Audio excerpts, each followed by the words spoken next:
Trauma serial कुटी जैसा कि हमें दिखाया गया था कि ये ट्रॉमा काफ़ी ज़्यादा हॉरर होने वाला है, लेकिन जैसा वैसा कुछ भी नहीं है। थोड़ा बहुत नॉर्मल सा है ये सब कुछ, लेकिन ये बताया गया है कि एक यतीम बच्ची या बच्चे की क्या ज़िंदगी होती है। ये हमारे लिए बहुत बड़ा लेसन भी है। ये लोग इतने धोखेबाज हैं, यानी अपने ही खूनी रिश्ते आपसे इतना बड़ा बड़ा धोखा कर जाते हैं कि इंसान दंग रह जाता है कि आखिर ये हो क्या गया और किसी ने क्या चाल चली। वही हाल गुड्डी बेचारी का है। बेचारी मासूम अपनी ही धुन में मगन है। उसको तो इस बात का इल्म ही नहीं कि उसका चच्चा ही वो कातिल है जिसने उसके माँ बाप को मार दिया और इसकी ज़िंदगी तबाह कर दी। लेकिन वो बेचारी उसी को अपनी मुहाफ़िज़ समझ रही है और समझ रही है कि मेरा चच्चा ही मेरा मुहाफ़िज़ है। लेकिन यहाँ पे ये बहुत बड़ी गलती कर रही है, क्योंकि वो बहुत मासूम है और वो तो सोच भी नहीं सकती कि कोई ऐसा भी कर सकता है। खैर, आप देखेंगे कि नासिर जैसा कि उनके घर में आ चुका है, वो बहुत ज़्यादा साइड लेता है और कहता है कि गुड्डी के बारे में मुझे नहीं लगता कि इस तरह की बात कोई करनी भी चाहिए। देख लीजिए, ऐसा ना हो कि आपके साथ ही कुछ बुरा हो जाए। जिस पर शाज़िया कहती है कि जो बुरा होना था ना हमारे साथ, वो हो रहा है। तुम्हारे इस बाबा से कोई फ़र्क नहीं पड़ा।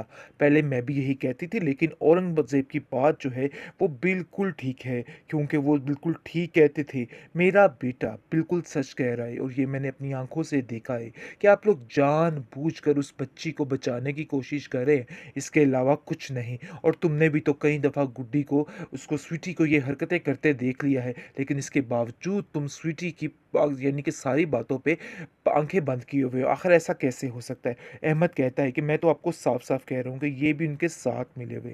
दूसरी तरफ रमीज़ काफ़ी ज़्यादा होशियार और चालाक बनने की कोशिश कर रहा है और बार-बार आप देखेंगे कि ये कहता है औरंगज़ेब से कि मैं तुम्हें एक बात बता दूँ कि अगर तुमने मेरे साथ कोई धोखा करने की कोशिश की ना, मैं तुम्हें ज़िंदा नहीं छोड़ूँगा। ये बात तो तय है, अगर मैं किसी को मार सकता हूँ तो तुम भी मेरे लिए कोई ख़ास चीज़ नहीं हो, बल्कि बहुत ही मामूली से इंसान हो। जिस पर आप देखेंगे कि काफ़ी हैरान हो जाता है उनसे। वो कहता है कि खुदा का वास्ता है कि मेरे घर में इस तरह आके मुझे धमकियाँ मत दिया करो। लेकिन दूसरी तरफ नासिर भी औरंगज़ेब की सारी हकीकत लगाने के पीछे पड़ चुका है और वो पता लगा कर ही रहता है। ये सारी बात वो शाज़िया से करता है और कहता है कि देखो किस कदर घटिया इंसान है ये। जिस पर वो कहती है कि शर्म करो, किस किस्म की बातें कर रहे हो, उसी के घर में रह रहे हो और उसी के बारे में ये सब कुछ बोल रहे हो, तुम्हें बिल्कुल शर्मो-लिहाज़ नहीं है। आगे से आप देखेंगे कि वो उसको कहता है कि मैं आपसे बिल्कुल साफ-साफ बात कर रहा हूँ और झूठ मैं नहीं बोल रहा। बात यही सच है कि ये ही ढोंगी है और यही सब कुछ करने वाला है।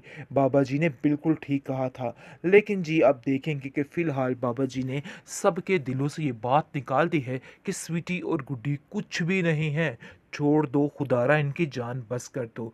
लेकिन अंदर ही अंदर बाबा जी भी डर चुके हैं और जान चुके हैं कि वाक़ई कोई ना कोई ख़ास बात ज़रूर है गुड्डी में। दूसरी तरफ आप देखेंगे कि बहुत ज़्यादा हमज़ा परेशान हो चुका है, क्योंकि उसको अहमद का ये रवैया काफ़ी हैरान कर रहा है और वो सोच रहा है कि अगर उसके साथ ये रवैया हो सकता है, तो उस बेचारी मासूम के साथ क्या रवैया होगा, जिसकी वजह से काफ़ी परेशान है वो। और उसने दिन रात एक कर दी है अपने घर में। कह रहा है कि जितनी जल्दी हो सके गुड्डी को यहाँ पे वापस लेके आइए। ऐसा ना हो कि गुड्डी हमारी वजह से किसी गहरी मुश्किल में फँस जाए, क्योंकि उसको समझ आ चुकी है कि ये लोग बदतमीज़ होने के साथ-साथ ज़ालिम भी हैं। लेकिन उसकी माँ इस बात का यकीन नहीं करी। जहांगीर कहता है कि तुम फ़िक्र मत करो, सब ठीक हो जाएगा। देख लेना, बहुत जल्द मैं गुड्डी को यहाँ पे ले आऊँगा। तुम फ़िक्र मत करो और इन बातों को लेके बिल्कुल परेशान मत हुआ करो।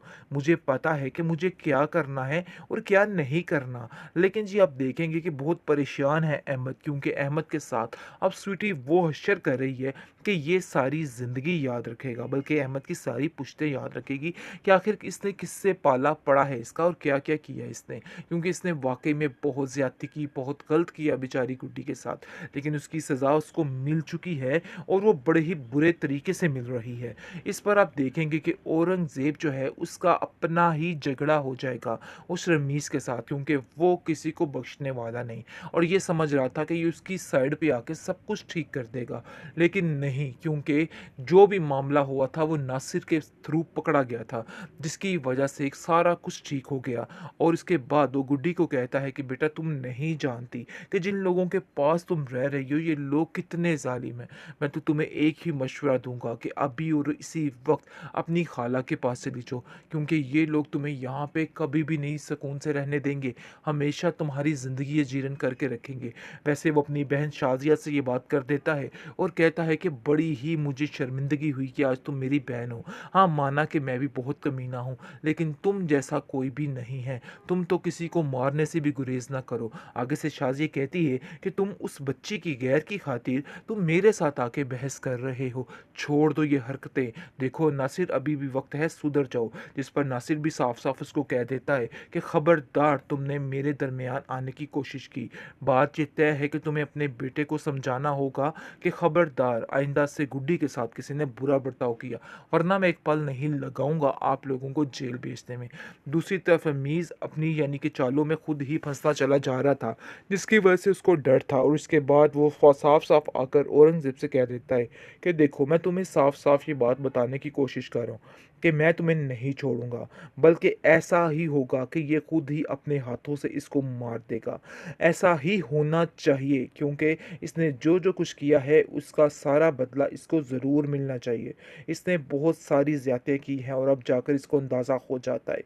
और एक दिन ये अपने मुंह से ही आकर सबसे माफ़ी मांगेगा और गुड्डी से कहेगा कि मैं ही तुम्हारा मुजरिम था, तुम्हारे माँ बाप को मैंने ही मारा था, क्या तुम मुझे माफ़ कर सकती हो? और गुड्डी का ज़र्फ देखिए कि गुड्डी फिर उसको माफ़ कर देगी और कहेगी कि नहीं, मैं आपके साथ कुछ गलत नहीं करूँगी, आप फ़िक्र मत कीजिए, सब ठीक हो जाएगा।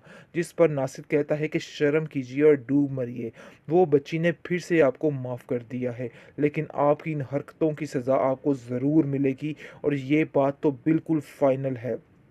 आप देखेंगे कि इशरत भी जो है काफ़ी दिनों के इंतज़ार के बाद ये सोच रही है कि वो गुड्डी के बगैर नहीं रह सकती है। इसलिए वो गुड्डी के पास भागी-भागी चली आती है, क्योंकि नासिर उसको सारी हकीकत बता देता है कि ये सारा मामला जो था ये शाज़िया का किया धरा था और ये सारी गलती उसकी बहन की थी। इसलिए अब उसको परेशान नहीं होना, बल्कि गुड्डी को यहाँ से जितनी जल्दी हो सके ले जाए। दूसरी तरफ जहांगीर भी माफ़ी माँग लेगा और वो भी समझ जाएगा कि नहीं, हम गुड्डी के साथ बहुत ज़्यादती कर रहे हैं। जिसके बाद औरंगज़ेब की तो ऐसी हालत और धुलाई होनी है कि वो याद रखेगा। और दूसरी तरफ जहांगीर का पोल भी खुल जाता है, जिसके लिए हमज़ा कहता है कि मैं आपको कभी माफ़ नहीं करूँगा। लेकिन गुड्डी का ज़र्फ़ ये है कि गुड्डी सबको माफ़ कर देती है और कहती है कि मेरे दिल में किसी के लिए कुछ भी नहीं है, इसलिए मैं किसी को कुछ नहीं कह सकती और मैं सबको माफ़ करती हूँ। जिस पर देख के सब खून के आंसू रोने लग जाते हैं और कहते हैं कि तुम्हारा इतना ज़र्फ़ कहाँ से आ गया, हम तो सोच रहे थे कि तुम हमें कभी माफ़ नहीं करोगी। यहीं पर इस कहानी का एंड हो जाएगा।